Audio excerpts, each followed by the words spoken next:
Hello and welcome to another edition of Conservative Corner. Thank you for being with us. Whether it's day or night, we will be rebroadcasting this show continuously on your local cable access TV station from the wonderful studios of New TV. And I mean that sincerely and flatteringly. These studios are wonderful. We were among the first cable access studios in the Boston area, and we've persisted for several decades, and we're here with you tonight, or today, or whatever day it is that you're watching this from. We are a monthly TV show dealing with the issues of the day. Sometimes they're national, sometimes they're statewide, sometimes they're local. And as citizen activists, as people concerned with the issues of the day in our own hometown of Newton, which is the largest suburb to Boston with about 90,000 people, if you include the students, probably closer to 100,000. We're dealing with issues that pertain to this particular city of Newton. So today, or rather for the next, for reasons of this clarity on this segment, this will be dealing specifically with the city of Newton and the upcoming election. Now you may ask, well, what election are we talking about? Well, specifically, or generally, we're all finished with the national elections. In fact, we're not even at the statewide elections. What are we dealing with? We're dealing with municipal elections. And those in the city of Newton tend to be and are for city council, school committee, and above all, this particular year, it's for mayor of Newton. And for mayor of Newton, we have to realize that given that we are a city, we have more or less a strong executive wing, which would be the mayor of Newton, and we have a rather large, some would say too large, and I say it, city council, which is 24, and then we have a semi-independent school committee. So the mayor of Newton is and always has been a very important position going back really to the 1800s. And this is a very important position and should be on our minds as residents of the city of Newton.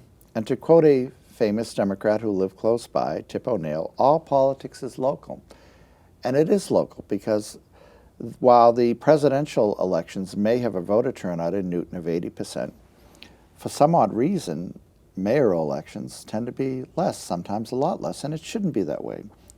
In fact, it should be reversed. We should have a 90% voter turnout for mayoral elections. Why? Because the mayor's race and who runs our city is closest to home to all of us, literally.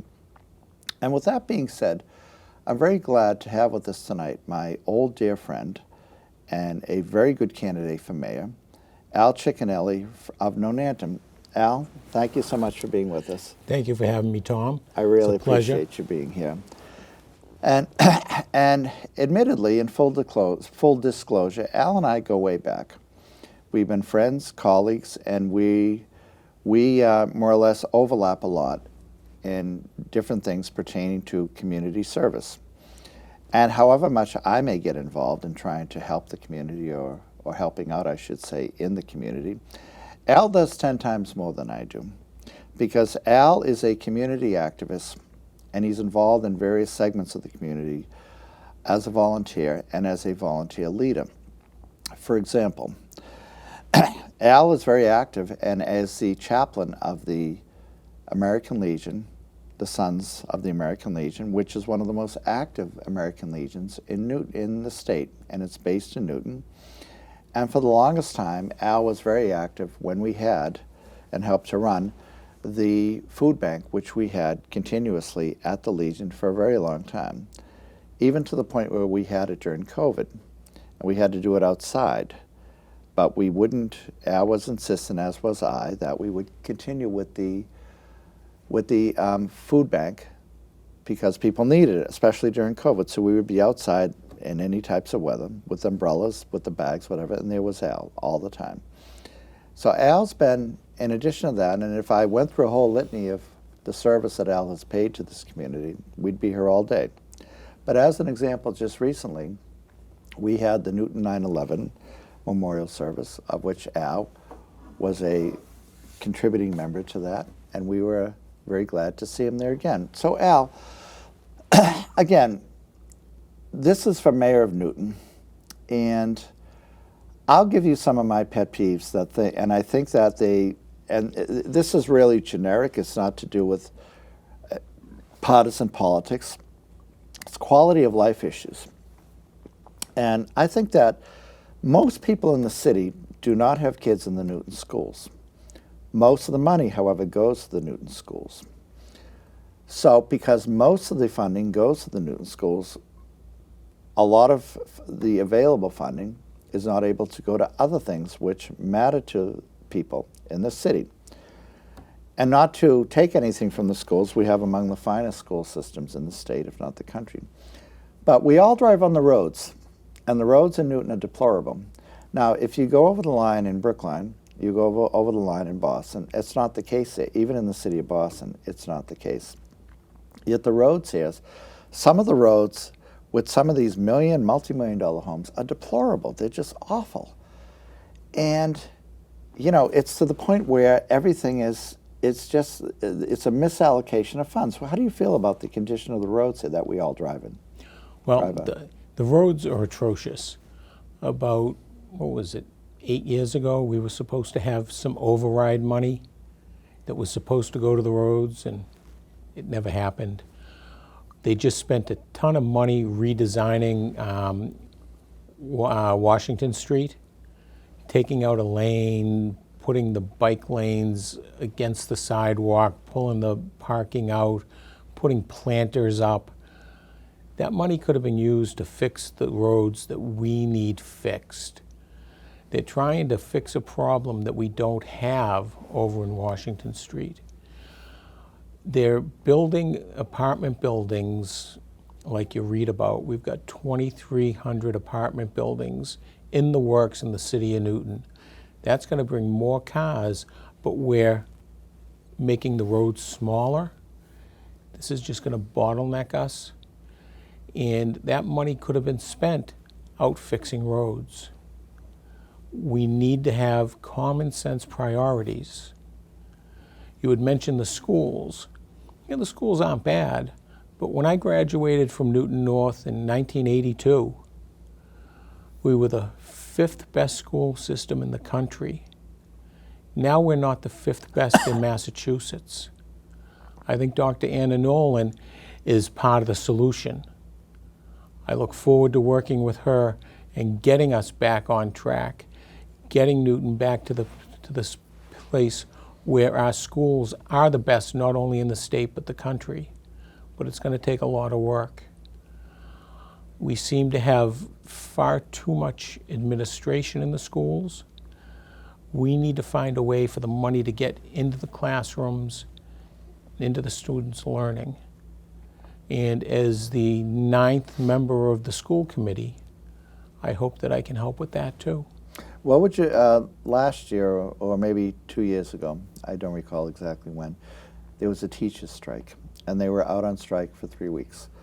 What would you do if there were another teachers' strike? And bear in mind, the teachers' strike came, I believe, a year, maybe a year and a half, after the conclusion of the COVID shutdown, where the kids were at home for a year and a half. And then they had a teachers' strike. What would you do if you were faced with a teachers' strike? Well, actually, Tom, we did not have a teachers' strike. We had an illegal work stoppage. Okay. And that's a big distinction. We had people that were refusing to work, that were under contract, that were required by law to come to work.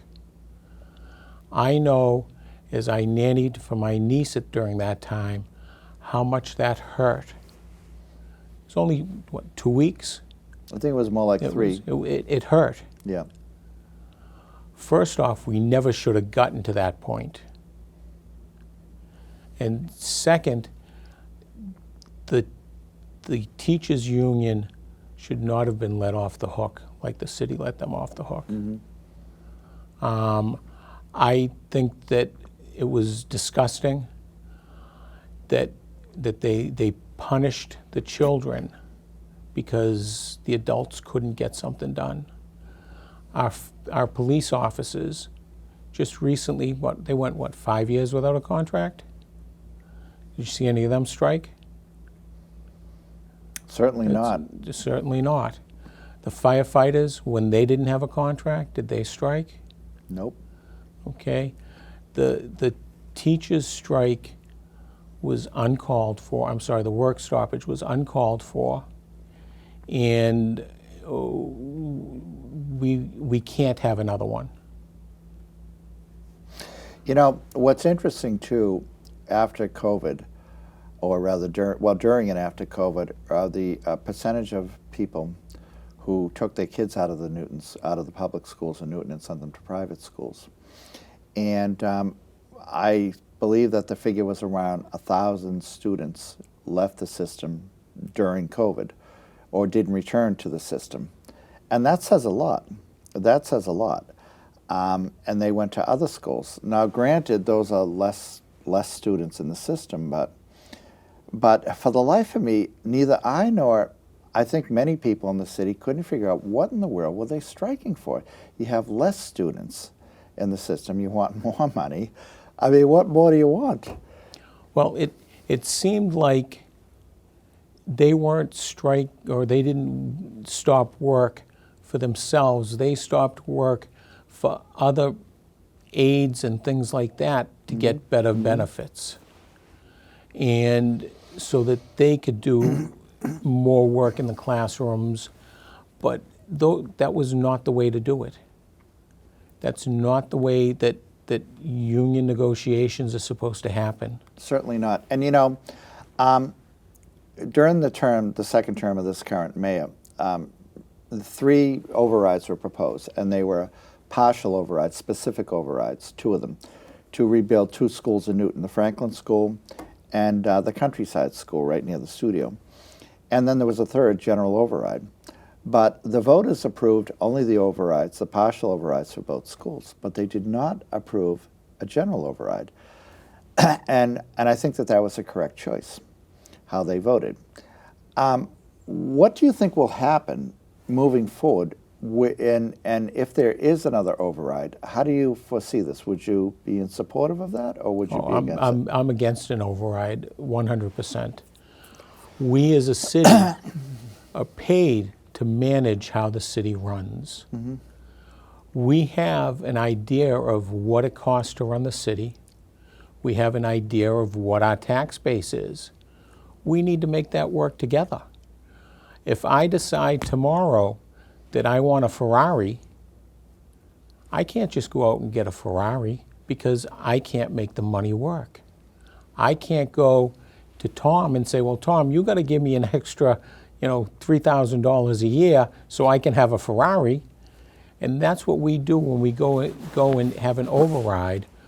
We're not fulfilling our duties as stewards of this city to run it in a fiscally responsible manner. You know, Al, there's this image from outside Newton that Newton is a very wealthy suburb, and I think per capita maybe it is. However, you and I both know people who are far from wealthy, and we know a lot of retirees. Now, I'm not going to mention or even allude to specific people whom we know, but there are real people who are retired, who are literally living on Social Security or pensions, who live in these very nice homes that they've lived in for maybe 40 years, that were valued at maybe $250,000 or even less than that, maybe $150,000 40 years ago. Now they're well over $1 million, and they're being assessed for that. Now, it's very good, perhaps, if they want to sell their homes, but they don't want to sell their homes. They want to stay within Newton.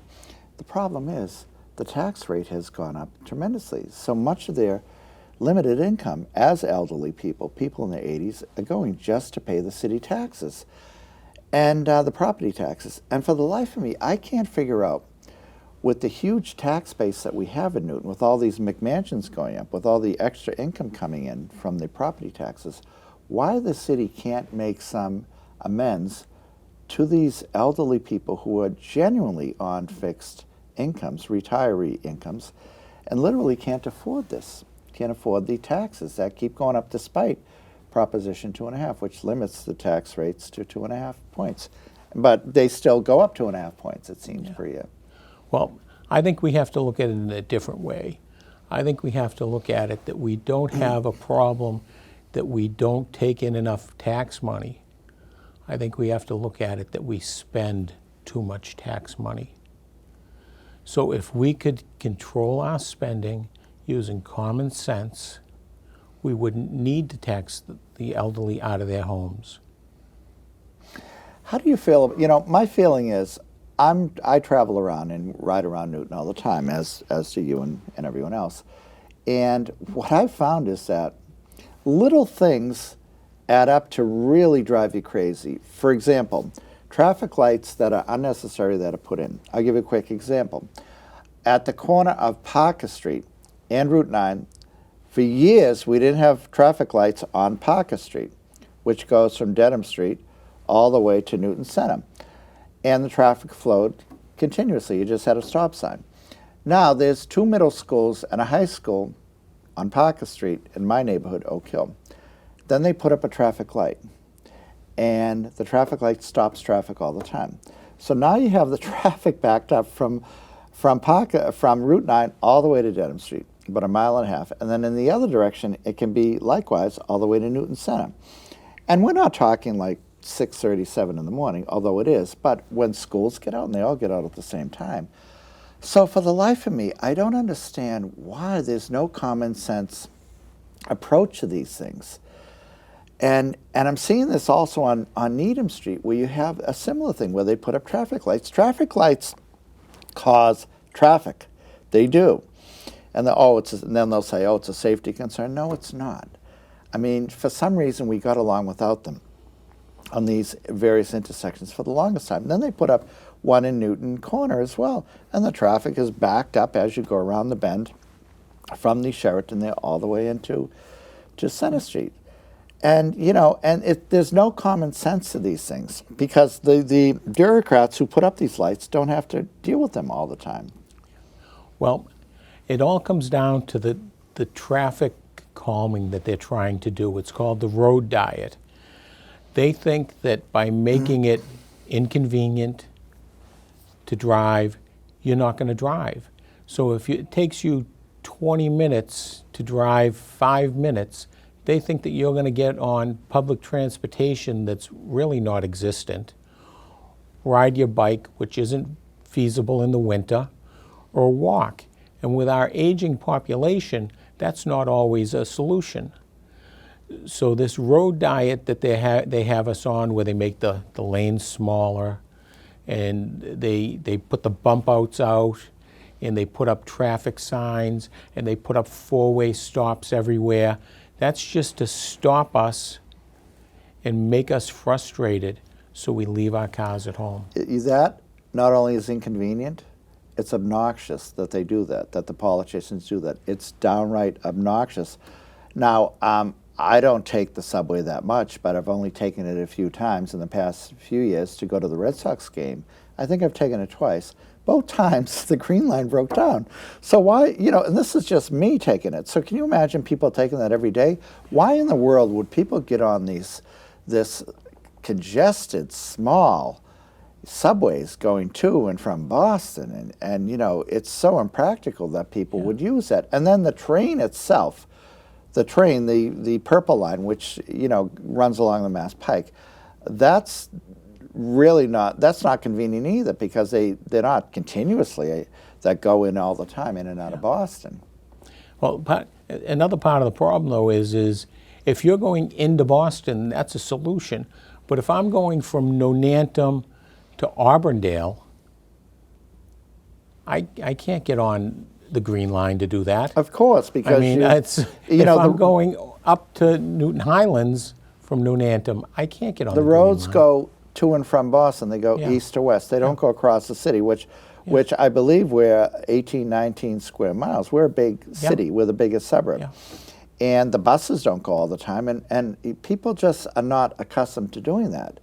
And it's obnoxious. Now, the other thing I think people are noticing are the bike paths that are being imposed on the city of Newton, just like they are in Boston.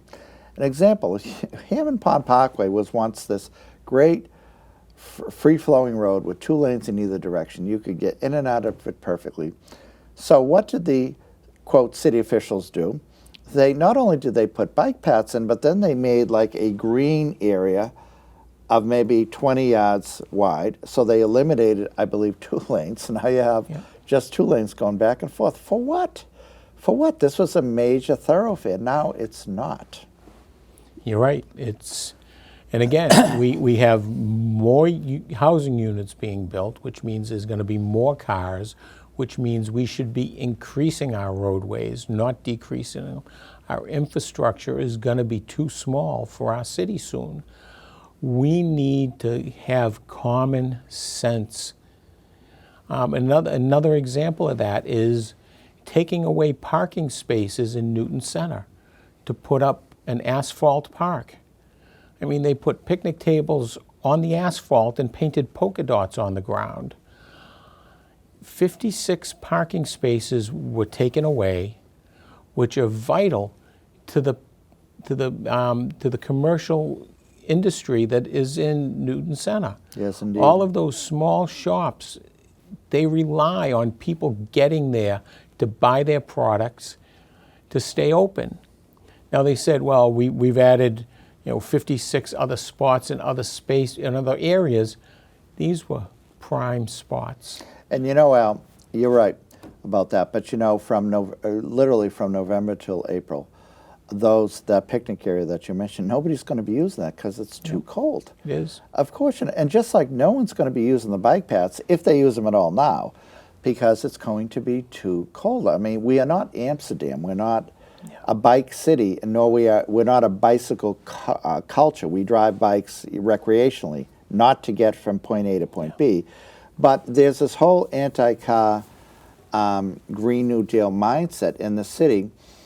And it's, again, the word I will use is it's obnoxious. And we have to stop this before it continues. And it's going to continue.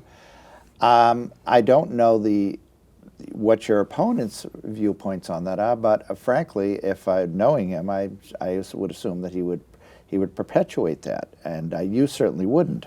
Well, actually, I think that when we look at a road, we need to look at how a bike and a car can share the road. I'm not talking about putting up pylons so that only bikes can be in a spot, because on Washington Street, that's dangerous. If you've got cars coming both ways and you have an emergency vehicle to get over and there's people parked and there's the bike lanes and you can't get over, how do those emergency vehicles get through? That's right. There has to be an accommodation for bikes, but it can't be at the exclusion of the safety or the convenience of everyone else.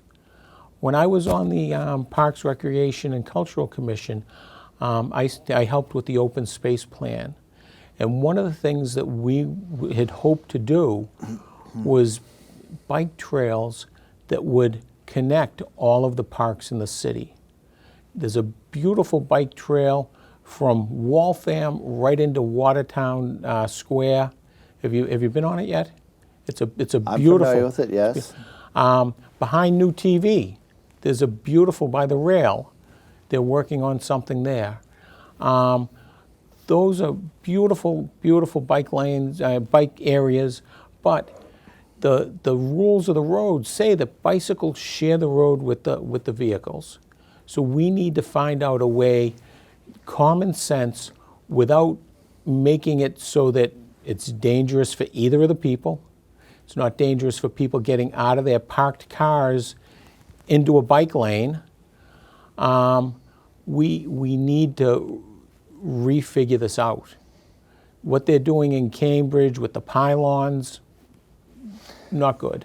I've noticed also, and I've heard this from small business people, especially restaurants, fast food places. Have you noticed in Newton, there tend not to be any drive-throughs? Now, on Needham Street, there's a big McDonald's there. They have the whole infrastructure. It's a big parking lot. They have the windows that are boarded up so that they could have drive-throughs. But the city won't let them do it for no particular reason than all these silly regulations. And for the life of me, I don't understand why the city is so intrusive on something as simple as a drive-through at McDonald's or Dunkin' Donuts for that matter. I don't understand why they can't just let them have them. I don't either. It's strange, isn't it? It is. And I've asked the mayor about this, and there's no answer to this. And, you know, it's raining out, it's snowing, it's whatever. It's late at night, you've worked all day, there's a McDonald's there. All right, it's, you know, it's junk food, but you know what you're getting. But you don't want to get out of your car, go through the snow, go into McDonald's and get the food. You want to go through the drive-through. And the infrastructure is there, but they won't let him do it. And Dunkin' Donuts as well. You don't want to get out of your car. Yeah. Make it convenient for people. Make it good for people. Make people's lives easier. And that's what I'm seeing, that the politicians don't do it in the city. They don't make life easier and more pleasant for the residents of Newton, is what I'm saying. Okay, well, that's what you're here to do. I want to work for the citizens of Newton. I don't want to work for the teachers union. I don't want to work for the police union. I don't want to work for the firefighters union. I want to work for the citizens of Newton. Right now, I'm on a job interview, and I would love to talk to anybody about any of my policies that has a question. And I know that we're not going to agree 100% on anything, but I'm sure that you're not going to agree 100% on everything that my opponent has either. We need to find a common ground where we can get to some common sense governance. And you know, Al, one thing I like about you in particular, you have never worked for a government. You've never been on a government payroll. You're not in the city council. You haven't been in this school committee. You're a civilian activist, a city activist, and you come from the private sector. You're a lawyer. You're a chef. What an amazing background. You're a caregiver to your elderly parents and also to your young nephews and nieces. And you can certainly relate to both ends, both the elderly population and the young population who are going through the schools, because you've been at both angles, both ends of the spectrum. And I think that you're running you're a very qualified person to take this position, and you've been here forever in the city of Newton. You haven't come from elsewhere. You're a Newton homegrown. And tell us in the minute that we have, again, this is the fastest 30 minutes in new TV. Tell us what you want to say in the last minute that we have. Well, first, I'd like to thank you for having me, Tom. And I'd like to ask you to consider voting for me on November 4th. You can find out anything you want from me by asking. I'm around. I'm in the city all the time. Just walk up to me and introduce yourself. I'd love to meet you. I'm Al Cecchinelli, and I'm running for mayor. Thank you, Al. Thank you. Thank you so much. And thank you for being here. Thank you. Best of luck to you. God bless you.